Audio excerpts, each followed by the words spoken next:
Hello and welcome again to Casual Magic. Yeah, you know what time it is. MagicFest Dallas, lightning bolt for days. Oh man, this was fun. So, just as a heads up, I went to the Commander Fanatic Package path of MagicFest rather than going for the main modern event. Just because I just come back from Japan, I was somewhat jet lagged, didn't have really time to prepare anything, and I just thought, how am I going to get through this? You know what? I'll just take my Angus Mackenzie deck. I've got that coming back from Japan. So, who's Angus Mackenzie? That's Angus Mackenzie. Some who may call me Tim. That's a deck tech for another day. But anyways, it was a $99 package, and you got this beautiful playmat by Kekai Kotaki. This foil promo of Lightning Bolt, which you can see is just gorgeous. And unfortunately, the bottom of the playmat only shows the top. So the bottom part here with a demon getting blasted here is cut off. So your playmat is only about that view. But still, an absolutely beautiful, beautiful card. You get a Channel Fireball deck box, which comes with this little divider and a life pad. Definitely did not need it, but it's all right. And then the pack of the 5 foil lands for the GP, which, or I guess not GP, Magic Fest, because at the bottom here in small print it specifically says Magic Fest. So this was the, man, let me get some glare off that thing. So this was the initial pack. I took my deck and actually before that, I'll cut in a picture real quick to show you that among these other things, it also came with 12 tickets. Those 12 tickets were 3 kind of, I would say, large Commander events. Those are the ones that are blocked off in a 2-round, hour-and-a-half each time block. So you've got upwards of 3 hours at the most of playing time for each one of those tickets. Each time you do that, you will get 50 prize tickets, and you will get another foil promo card. Not a whole pack, but you will get 1 foil promo.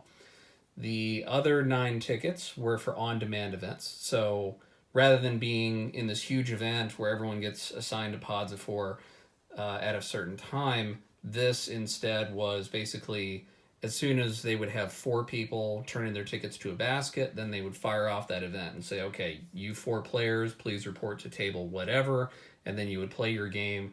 You'd get the 50 prize tickets and then go about your day. So, that being said, I had my deck, and I just thought, okay, well, you know what? It's a casual event. I'm here for fun, so let's make this thing happen. So I woke up at something like 5 in the morning, had my breakfast, go get to Fort Worth, which that's the other hilarious thing, is that the Dallas GP this year was in Fort Worth. That's kind of like the New York Giants and New York Jets playing in New Jersey. Anyways. So I show up, take a look around, kill some time, and eventually the Commander event started at something like 10:45. So I'm in there. I'm in a pod with 3 other people, and we, go about playing a game of Commander. It's very fun. I got my 50 prize tickets, and I got a foil planes. Okay, I get another foil. Then 2 of the players really couldn't do much, and little by little, just kind of got hammered down by me and another guy who were doing a fairly good job of controlling the board. And it was, for a while, it was just kind of annihilator back and forth, just trying to wreck each other since we had tokens built up, and I forget if it was like 5 or 6 mana, per creature at that point to attack me, so it just drug on. And it was a lot of fun. But eventually, through this war of attrition, the guy successfully beat me with probably about 10 minutes left on the clock. And I thought, oh man, come on. Can we go the full distance? That'd be great. I mean, to be honest, for any sort of Commander EDH game, if you think 90 minutes, that either seems too long, as in it's a super hyper competitive event. Someone's got like, oh, I've got, my cool deck that I can just combo off super early. Or it's super short because you're used to those games with your friends that just go on and on and on. And eventually, after a few hours, you're just, sick of playing Magic. Or you're sick of seeing your same friends' same cards again and again and again because they're just recurring everything. So, an hour and a half seemed possible. So I had my hopes up. I went to the second round and played against 3 other people. They're kind of 2 older guys and 1 young kid, I'd say. And for me, at least my turns, it was land, pass, and then it got to the kid across from me. He said, okay, he's got his, mono green deck of some sort. He said, okay, so with this, I'm now going to put this into play. I can blink this an infinite amount of times, and I can get infinite mana. Then I'm going to play this so I can draw my entire deck. And the guy sitting next to him just put his cards down and just turned to him and he said, Are you seriously going in an infinite combo on turn 3? And the kid just said, like, well, I've got, all the cards I need in hand, and I've been trying to get this to work this way all weekend, and this is finally the first time I've got it to work.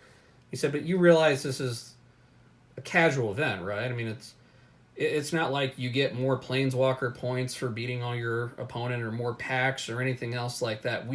We all get the same amount of prize tickets. We get the 1 participation Planeswalker point.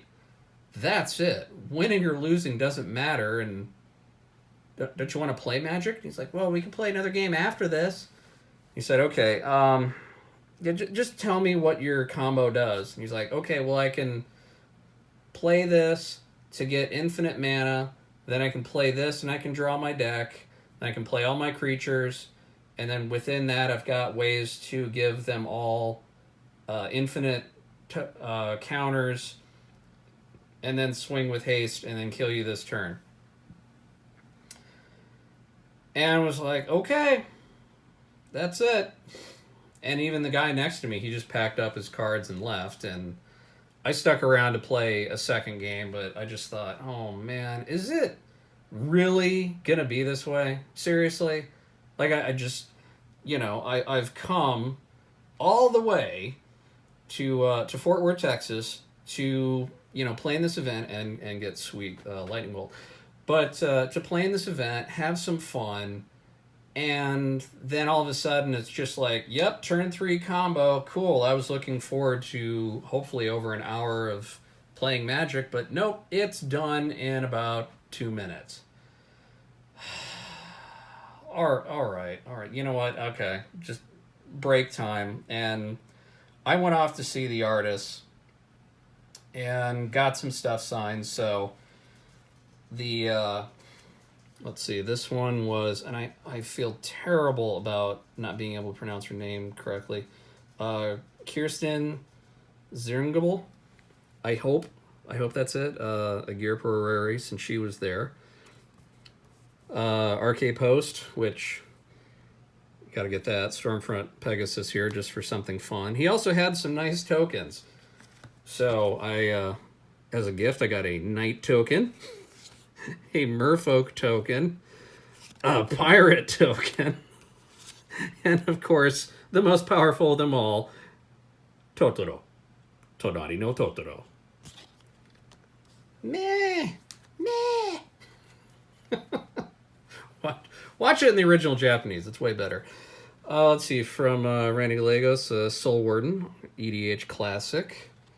From Ken Meyer, a Dark Ritual, one of my old ones, which if it's like, you're looking at this and going, oh man, why didn't you give him a mint card? Because this is one of my old ones.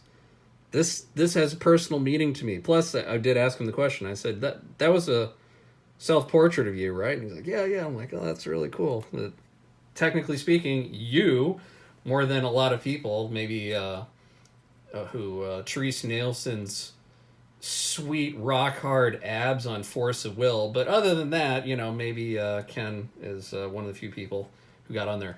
Now, while I was there and he was signing and I'm talking with him, then of course I accidentally looked at his big token bin. He's got pictures of different famous people. I had to get one. You are the monarch.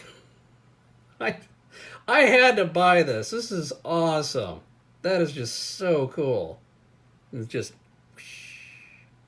that's just, oh man, that is a cool token. Separately, let's see, Rob Alexander. I got Exile. And then as a beautiful one here,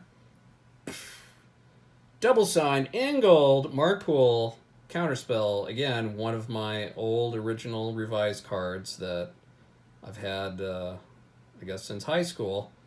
Now beautifully signed by the artist and will be the bane of existence to people in some EDH games in the future.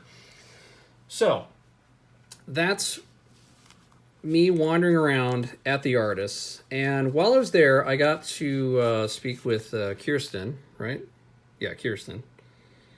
And she was showing off some different artwork that she had, and I thought, oh, okay, yeah, that's amazing, because she had these really, really cool prints. And I was asking her, I was like, so do you do all of this by hand or you use computer? And she just basically said that she used computers for kind of a base, just kind of, taking, let's say if you wanted this shape, you could take it, play with it, get kind of your basic colors, then eventually fix a print, and then use Photoshop or whatever other program to then kind of make layers and then do paintings or to patchwork together. So if you've got this picture, or maybe like this background, you want this box and you put it here, and then you've got another painting that you throw here in a foreground, that you just throw all that together and then do the painting on top of it. And eventually when you're done, then you have a 2D, basically digital painting.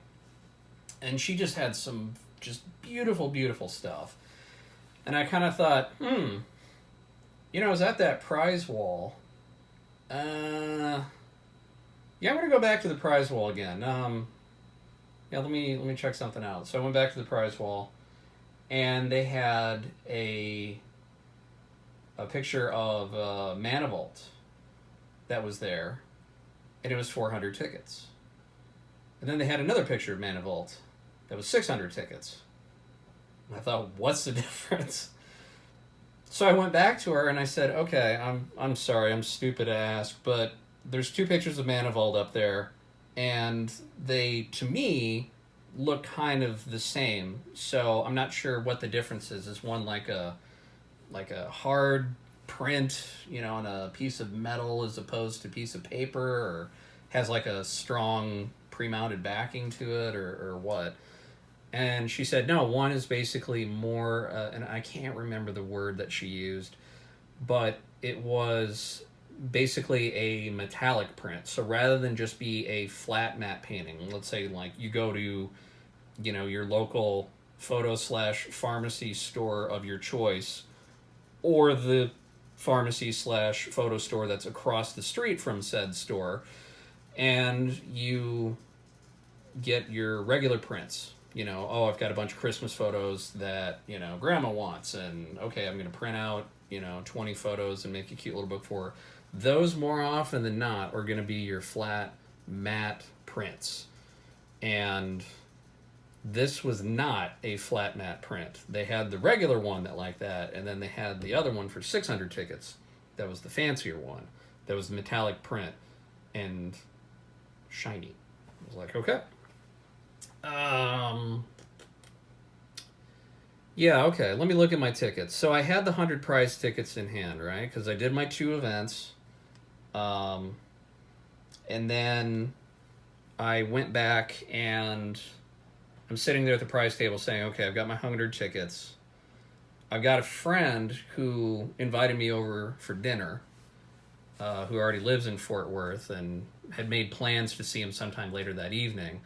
But in part because of Turn 3 Combo Kid, I was like, you know what? Um, Kind of win or lose, you can turn in these tickets and you can get prize tickets for it. So, you know what? I think I'm done for the day.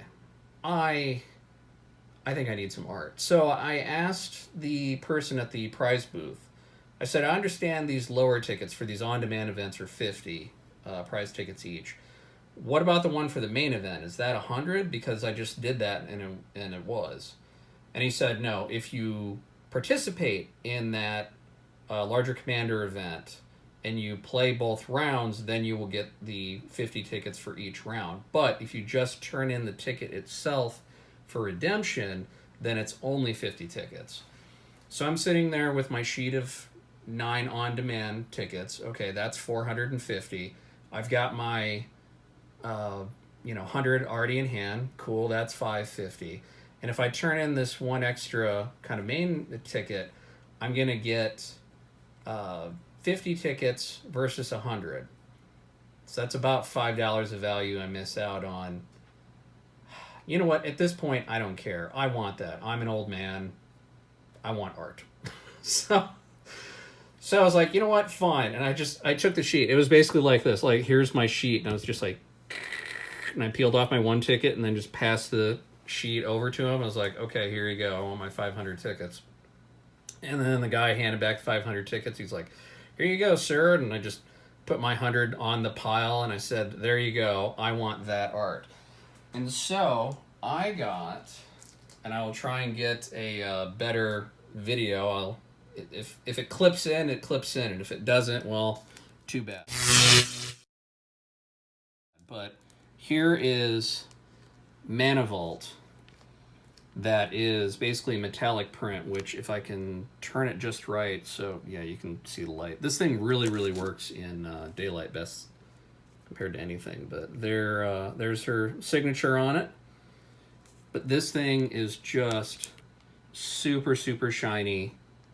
And I asked her for different tips, just like how do you recommend framing this thing? And she said pretty much anything that's got a thin glass to it. Some of the pre-made stuff that you could buy in kind of large craft stores, that should work, and it works best in a room that has a lot of natural daylight. And I thought, oh, okay, that's why if it's sitting up there on the top shelf under, fluorescent lights in a cavernous convention center room, I'm not really going to notice that sheen. But if it's in, let's say, like, my office with a window and there's just sunlight coming in blazing on this thing, it just lights up. Like, I took it out to my backyard and I just held it in the sun. I'm just like, oh my God, this thing is beautiful. So, in a way, thanks, kid, whoever you were, for motivating me to just turn in my tickets early and get something off the price wall. So that was pretty much day one, and then I had my one ticket for one of these 2-round events, and I thought, okay, I can do that on Sunday. Called up my friend, and he said, "Oh man, dude, my car still isn't off the block yet. It's getting the emissions test today, so I probably won't be home in about an hour." It's like, okay, no problem, I got time. So went around, looked at different things like bulk bins, got some ideas, and I was like, okay, well, I can have fun. Went to his house, had dinner. He's not Japanese, but basically he did the Japanese host thing where nearly every time my glass was empty, he's just constantly refilling it. And he went to a local brewery and it was like, oh yeah, I got these, 2 or 3 different kinds of beers, from local breweries. They're really dark. I know you like it, blah, blah, blah. And so we drank and talked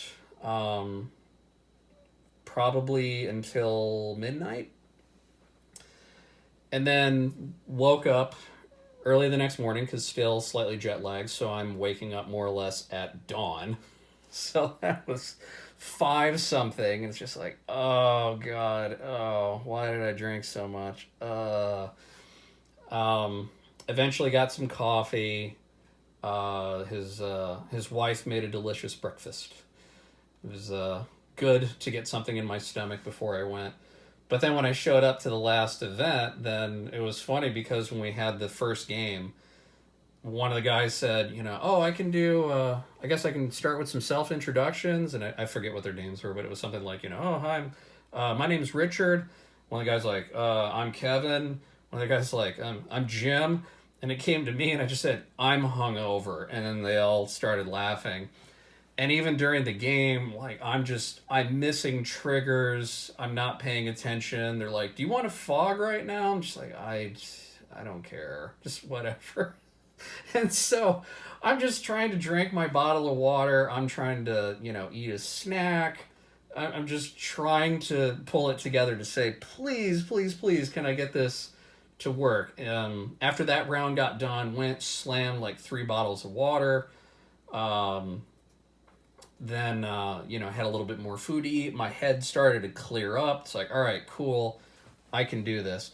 One of the things I forgot to mention was the second round, that second game on Sunday, I was handed another planes, and I was like, come on, I got a planes yesterday. Does anyone want to trade for the planes? And one guy was nice enough. He was like, yeah, sure. So I got a mountain out of it. Yay, Boros. So for that second game, one of these guys, I think it was his last game of the day, he was just like, you know what, just to make it interesting here, 20 prize tickets. Just whoever wins gets that. I don't care.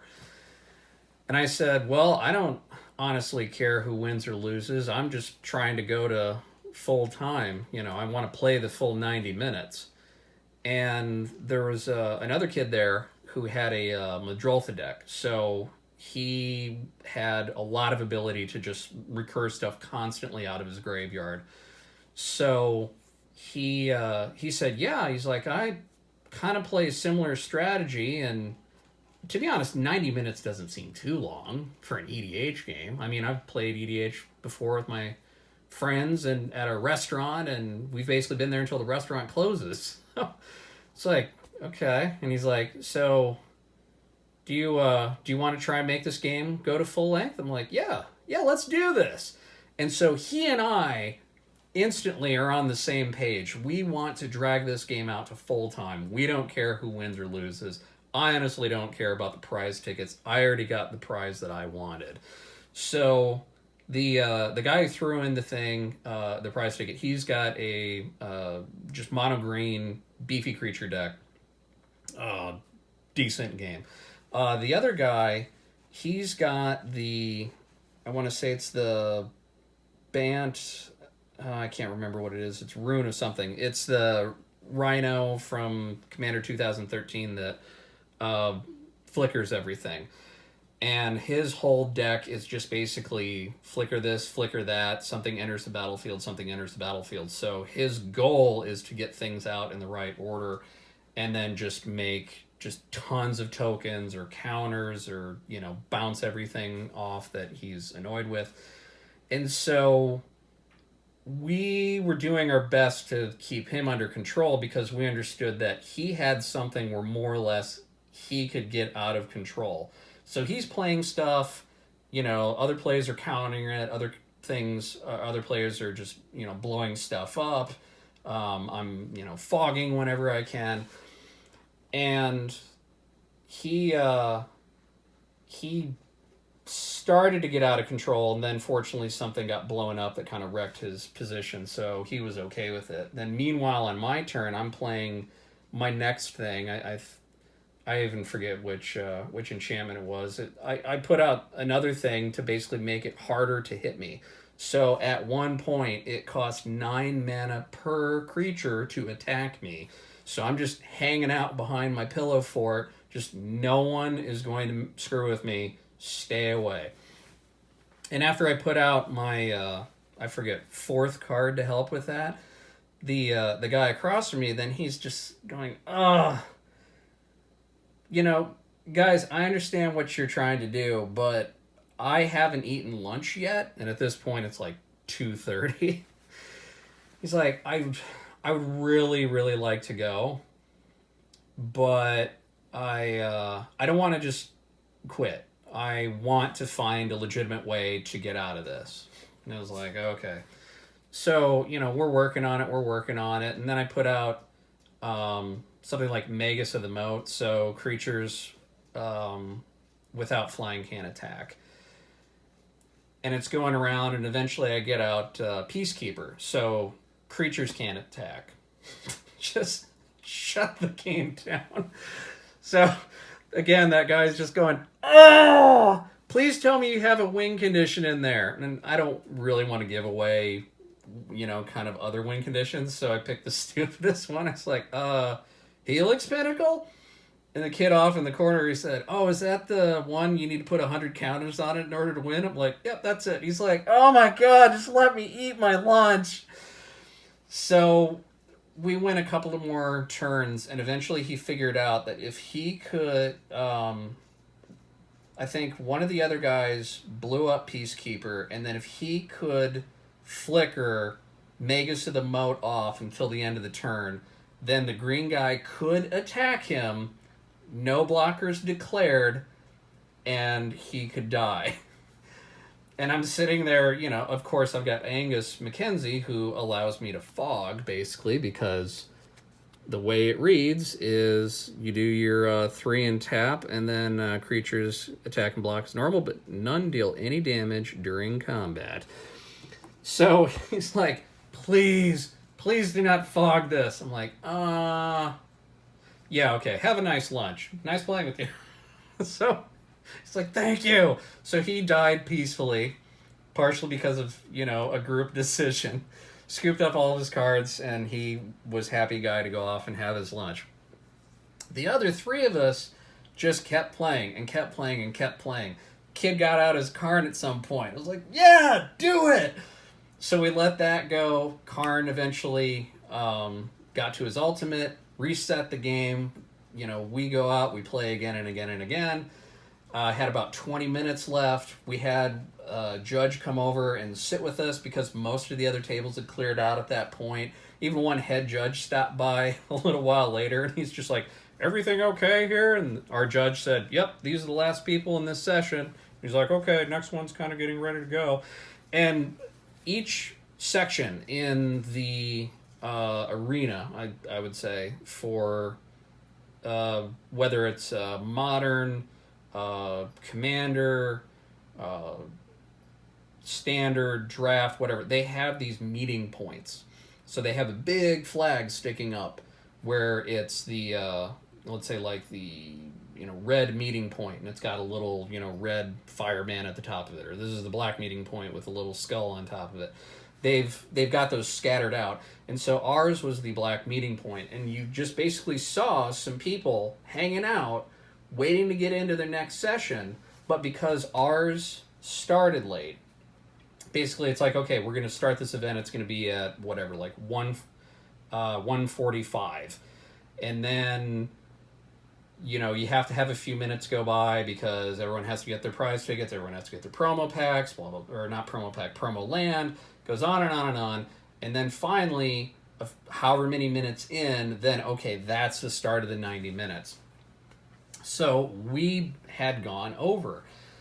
So we finally are working our way down. It's like, okay, so what happens at the end of 90 minutes? Is that it? Game over? And he's like, no, then it goes into turns. It's like, so is there 5 turns in this? He's like, no. The way it works in this event is once it goes into turns, that player who is doing the turn at that moment finishes their turn. After that, basically what's in overtime starts, and each player in succession gets one final turn, and once that last player finishes their turn, then whoever had the highest life total wins. It was like, okay, we don't care. I don't care about the prize tickets. The guy who originally threw him in obviously doesn't care about the prize tickets. And the kid, hey, he's got the highest life total, but if he wants it, he wants it. I'm having a great time. So we play out, get to full time, and I've got my, phone sitting there with the timer counting down just to see, are we exactly on time? We get to it. It's my turn. Judge is watching his watch, and he's like, okay, that's it. It's turns. Goes to the kid. Kid's going through. He's doing absolutely everything he can. Just anything to recur something, draw something, play something. He's just dragging it out as much as possible. People are piling up at that flag. We're just going and going and going and going. So finally he finishes up. Goes over to the mono green player. He just basically starts dumping his hand of all these cards he's been hanging on to. So, I can make this creature buff. I can give this creature haste. I can make this creature attack that creature. I can destroy that enchantment. So he's just basically dumping out his hand everything he can do that last turn. He's not trying to win, but he's just trying to do something. So he takes his long turn. He finally finishes it. It comes to me, and I'm sitting there going, okay, because I've got one of the... it's basically like, it's a filter land from Masters 25 that's a reprint from Lorwyn. So it's one of those ones where you do one of something else, tap it, and then you can get 2 of one color, a mixture of 2, or 2 of the other color. And so I'm sitting there saying, okay, I've got this. There's another enchantment or artifact that a guy has that if you tap something for mana, you will get 1 additional mana of color that thing could produce. So I'm sitting there doing the math, trying to figure this out, saying, okay, do I have enough to be able to get out Angus, equip Greaves on him so he has haste, fog? Do I have the math to do that? And we're sitting there. All 3 of us are working this out. The judge is then helping, counting through to see if the mana is possible. And it's like, yes, if you do, 1 here, 1 this, tap these, get this, and then you can have the 2 white, 2 green, and 2 blue that you need in order to do this. I'm like, awesome. Do that. Bam.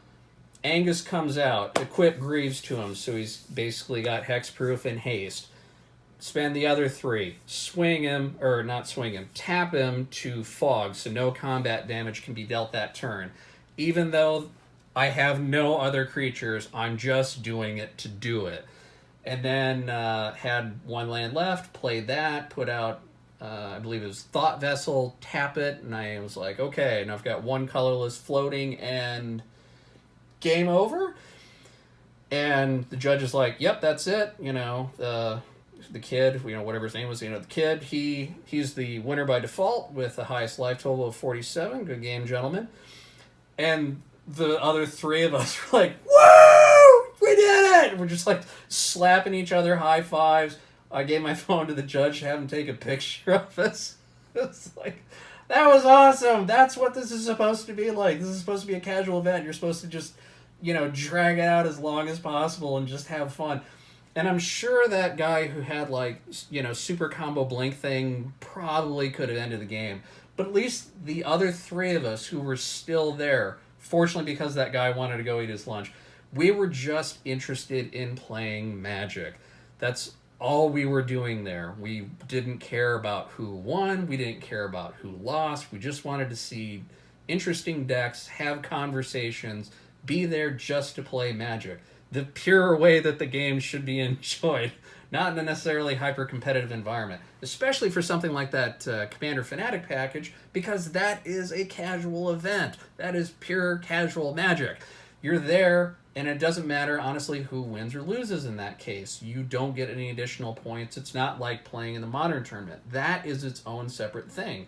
You get your 3 points for a win, you get your 1 for a draw, you get 0 for a loss, and then the ridiculous multiplier depending on however many people participate in the tournament. So you can say, oh yeah, I did okay at a tournament and I got, basically 150 Planeswalker points. Yay! I can try and use those, in the future as I go to a bunch of GPs.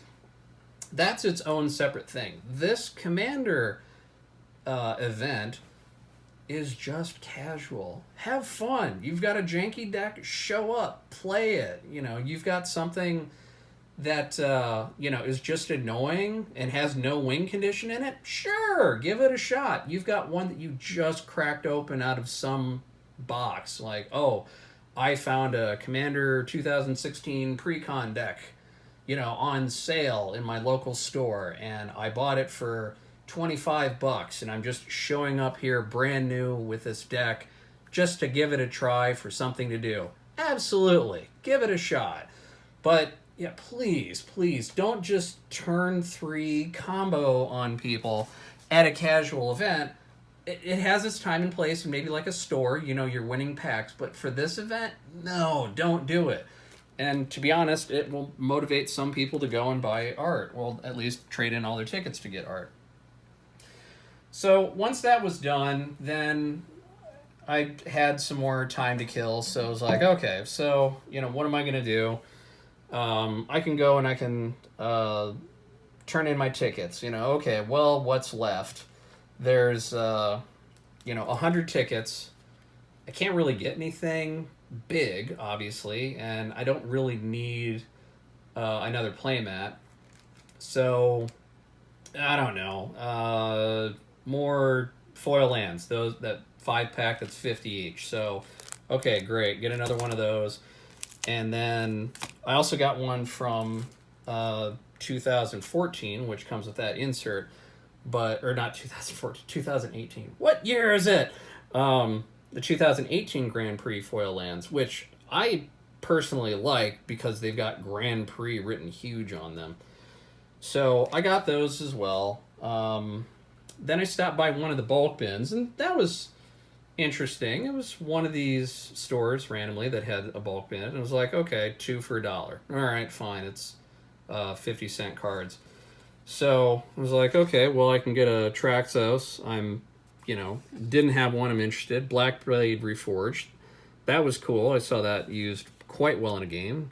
Death Mist Raptor. I always pick those up if I see them in bulk bins. And Awakening Sun Avatar. That's a dinosaur that I don't have. But, those 3 are $1.50 cards. So that's cool. And then I saw some other cards that kind of didn't belong there. Like Ghalta Primal Hunger, which, as of the making of this video, is $4.26. Steel Leaf Champion, the store championship version, which is a $3 card. And then Noxious Gear Hulk, which is a $3.60 card. Why were those in some bulk rare bin for 50 cents each? I don't know, but they were there, and I bought them, and there's a bunch of stuff there that I didn't want, but seeing those is like, okay. And unfortunately, as you can see, that's not quite the number of cards that I need, because that is 7, so I needed an 8th, and basically the only one I could find was a Foil Island, so sure, Foil Island, I guess. And then I went to another store, and then I was like, okay, well, buy some packs while I'm here. They're only $6, so I got 6 Modern Horizon packs, and I'm sure that some of you know exactly what these are going to be used for next summer. Then there was one other thing I did. Since Mark Poole was there, again, the counterspell guy, I decided to go back and talk to him because it was Sunday, late in the afternoon, kind of one of my last things to do before I left. And it was fairly dead. It's not like he's crowded with tons of people trying to get signatures. So I stopped by with my phone and I said, hey, I would just want to show you something cool. It's a very special memory that involves one of your cards. And I thought you might get a kick out of it. And so I showed him the little clip of me in the bargain, or the storage locker collection, where I found the most expensive card, probably out of his collection, the Ancestral Recall. And I showed him that video of me just going through what I've considered as the deck that had just tons and tons of just really, really expensive cards in there. And then eventually came across the Ancestor Recall and then just absolutely lost my mind. And so, he and the other guy there working the booth, I mean, they're just laughing. He's like, "Oh man, that's awesome." He's like, "It's really cool when you get to see someone do something like that." And it's just like, really, really fun. And I was like, okay, now that being said, and that being a special memory, I would like that playmat, sir. And so I also bought this because, damn it, it's a special memory. So I want this. And the other nice thing, if you remember on the original artwork, he did sign it in the corner. However, I had him sign it at the GP, so there's his signature special. Because that's just something that happened to this channel, and it's a special memory, and I will love this playmat for years to come. So that was my experience at MagicFest Dallas in Fort Worth. And I'm sure for a lot of people, playing in the Modern event was fun. I mean, even when I did my one previous GP, back when it was called a GP, I played Modern event just because that was kind of the main thing. And I thought, okay, well, I'll just give it a try. And yeah, I mean, it was fun. It was very, very educational, I would say. But the tricky thing about it, which I don't really think anyone had explained to me at that point, was it is really an endurance test. You're there with your deck, same 60 card deck, so pretty frequent to get whatever combos, or you're seeing the same thing over and over again. That it is, at least on day one, a 9 to 10 hour slog that you are just doing game after game after game. And when you get that little bit of free time, quick, run to the bathroom, quick, get more water, quick, get a snack. And, oh, is it time? Are the new postings up? Okay, what table number do I go to? And then go and do it all over again. And you do not necessarily have a lot of time to enjoy and or wander the GP. Time to talk to artists, to do on-demand events. And it makes that Saturday very, very challenging. And then if you're lucky enough, you can go on to day two, try and win some sort of prize. Or then finally at that point start playing on-demand events and, do really well and get one of those giant oversized cards that they have up on an easel. Those things are 1,500 tickets, by the way, so bit out of my range. But the Commander Fanatic Package, I would say, is a wonderfully just casual event that you can just kind of do it at your own pace. And they give you these 3 tickets that realistically you could use on, one on Friday, one on Saturday, one on Sunday, do the 2 rounds, get your 100 prize tickets, or you could do, 2 on Saturday, 1 on Sunday, just kind of whatever you're interested in. Kind of, you can do it at your pace. And then if for some reason you're like me and you just say, you know what, I want to spend a few more hours with my friend, drinking beer in this case, and eating some really, really good food. Oh my God. His wife cooked an awesome meal. I mean, he grilled it, but she prepared everything. That was, in this case for me, kind of more interesting. So I just kind of, not necessarily rage quit, but rage ticketed into some sweet art. And I thought, you know what, I've come here to have fun, get my prizes, and if I get anything cool, that's great. And I just happened to get the cool thing about 3 hours in. So I'm okay with that. But if you can go, I highly, highly recommend it. I honestly think that the MagicFest, especially their formats that they have now, with a lot more on-demand events, especially having that Commander Fanatic package in there, I think it's a wonderful idea. I am massively promoting it back at work for anyone that I've played games with, to say that this is a fun thing that you can do, and you are not necessarily tied to a chair all day.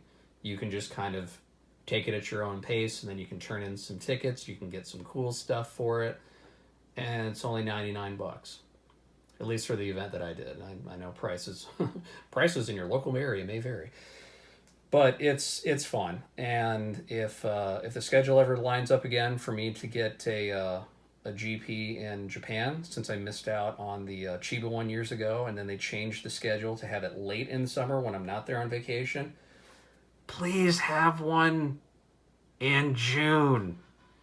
Preferably sometime around June 1st through June 15th. Please, Wizards, make it happen.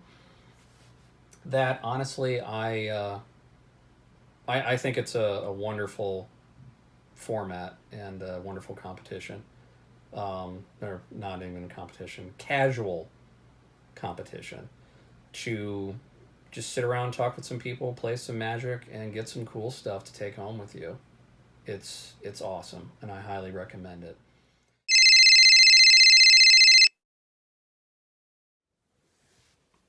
And now that I've been interrupted by a phone call, I'll just go ahead and wrap this up. If any of you have any other questions about a Magic Fest or any other EDH questions in general, just feel free to write them in the comments below. And I will get to a deck tech video sometime, just not today. I actually need to run outside real quick because it's 4th of July, so I can hear the occasional firework going off in the background, and I should be able to see a show here. So I need to get out of here, and then as soon as that's done, I can edit this video and post it. And then happy 4th of July to anyone in the US. And yeah, it's a busy week. It's a really, really busy week. So that's it. Have fun, and until next time, good luck.